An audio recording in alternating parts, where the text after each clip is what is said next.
Karibu kwa mara nyingine tena mtazamaji wa The World News katika kipindi hiki cha ulimwengu wa siasa. Mimi ni Adam Hussein. Rais wa Marekani Bwana Donald Trump anasema kwamba Iran ilikubali Marekani iondoe uranium iliyorutubishwa katika taifa hilo. Hata hivyo, baadaye Iran iligeuka na kuwa kigeugeu katika mazungumzo haya.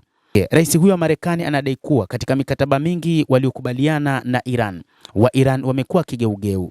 Rais huyo anadai kwamba wa Iran walikubali kutoa uranium iliyorutubishwa, lakini sasa wanakataa. Iran imetoa ishara tofauti kuhusu mikataba. Marekani iko tayari kusitisha mkataba hata wa kurutubisha kwa miaka 20, lakini wa Iran hilo hawataki. Rais wa Marekani Bwana Trump alidai Marekani na Iran zimefanya mikataba mingi ambayo Iran wakati huu baadaye imekuwa ikikataa kukiri. Hii ni katika mahojiano na shirika la habari la Fox News yaliyofanyika mnamo Ijumaa. Kwa kweli tulikuwa na mipaka ya makubaliano. Kila wakati wanapofanya makubaliano, siku inayofuata ni kama vile hakukuwa na mazungumzo hayo, Trump anasema. Makubaliano hayo yanajumuisha Iran kuipatia Marekani madini ya uranium iliyorutubishwa. Trump alidai kuongeza kuwa ni Marekani na China pekee ndizo zenye vifaa vinavyohitajika kuchimba madini ya uranium kutoka mahala ilipozikwa chini ya vifusi kutokana na mashambulizi ya Marekani na Israel. Rais huyo wa Marekani anadai kwamba kuna wakati Iran ilikubali kutoa uranium iliyorutubishwa, lakini sasa inakataa. Ili kuhakikisha kuwa uranium haitolewi kabla ya makubaliano kufikiwa, Marekani ina eneo hilo chini ya uangalizi, huku kamera 9 zikiwa zimeangazia kutoka kwa kikosi cha anga za juu cha Marekani, rais huyo wa Marekani anadai. Hata hivyo, rais huyo wa Marekani amedai kwamba katika kipindi hiki wao wametengeneza namna ya kuhakikisha kwamba Iran haiwi na silaha za nyuklia, na kwamba wa Iran walikuwa tayari kutokuwa na silaha za nyuklia, licha ya kwamba wa Iran wenyewe wanasema hawana mpango wa kuwa na silaha za nyuklia.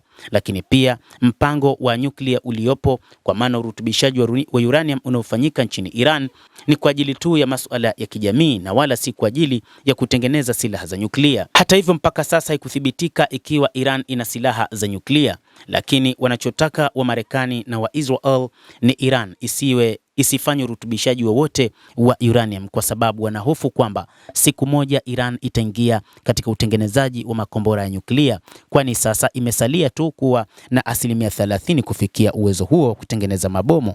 Hata hivyo, Iran imetoa kauli nzito ikisema kwamba ikiwa Marekani itaanzisha shambulizi lolote, basi uranium itaongezewa urutubishwaji hadi kufikia 90%. Kwa njia fulani tumewaondoa viongozi wengi hivi karibuni, kwamba ninajaribu kujua ni nani tunashughulika naye sawa, Trump anasema. Rais huyu ameeleza hisia hii mara kwa mara katika wiki zilizopita, akiwaambia waandishi wa habari kuna mfarakano mkubwa ndani ya uongozi wa Iran, ambao baadhi ya wachambuzi wanasema ni kama vile hakuna mfarakano huo anaoutaja rais huyo wa Marekani, kwa sababu viongozi wa Iran wanaendana kwa pamoja na kile ambacho wanachokiamini. Katika hotuba moja, Trump aliita Iran nchi pekee duniani ambapo hakuna atakayetaka kuwa kiongozi.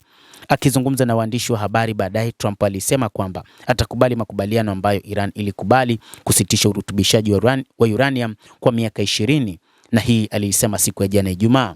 Miaka 20 inatosha, lazima iwe 20 halisi, sio 20 bandia, Trump alisema, akiuaminisha ulimwengu kwamba wa Iran wamekubali kusitisha uranium kwa miaka 20.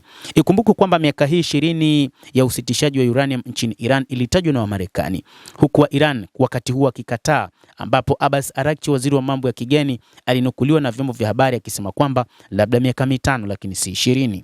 Alipoulizwa ikiwa Marekani ingeanzisha operesheni ya kwenda Iran kwa ajili ya kuchimba madini ya uranium, Trump alisema kuwa Iran itashindwa kabisa, na kwa hiyo hakutakuwa na hatari ikiwa Marekani itaamua kuingia. Kwa wakati unaofaa tutaingia au tutaipata uranium iliyorutubishwa, alisema Donald Trump.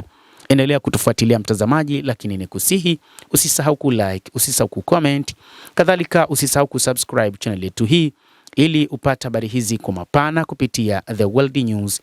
Mimi ni Adam Hussein, endelea kuwa nasi wakati wote, endelea kutufuatilia ili uyajue mengi yanayojiri katika ulimwengu.